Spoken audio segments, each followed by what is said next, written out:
Monsieur Fassis, vous avez travaillé en Chine pour un peu poursuivre, entre guillemets, poursuivre votre rêve sur l'éolienne. Et si vous pouvez donner un peu de conseils aux gens qui veulent entreprendre en Chine pour poursuivre leurs rêves, surtout dans les domaines des énergies renouvelables, quel genre de conseils allez-vous donner? Bah, bien sûr, la Chine est vraiment un marché spécifique. Donc le premier conseil, c'est bien sûr de bien comprendre, essayer de comprendre le marché local. Pour ça, il faut faire du value engineering sur des chaînes de valeur qui sont de plus en plus longues.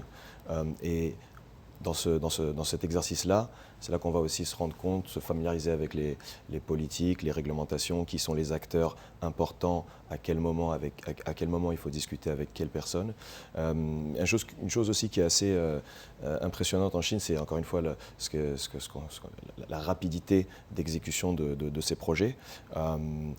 Mais pour donner un exemple, un projet éolien en Chine, ça va mettre 12 mois entre le démarrage, les premières études de conception jusqu'aux premiers électrons dans le réseau.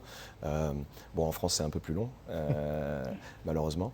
Mais pour arriver justement à capturer cette rapidité, il faut bien comprendre quels sont les acteurs principalement gouvernementaux avec qui il faut discuter à quel moment.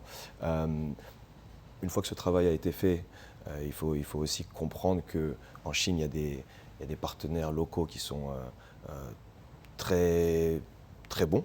Il faut savoir s'associer en gardant chacun, bien sûr, sa valeur ajoutée.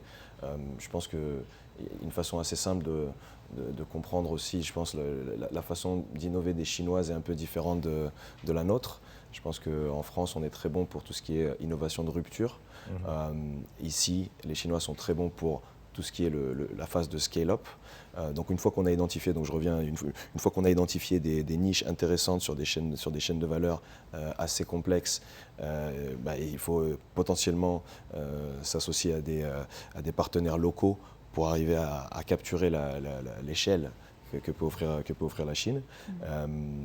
Ouais, ce serait à peu près les conseils. C'est pas évident, mais c'est assez passionnant.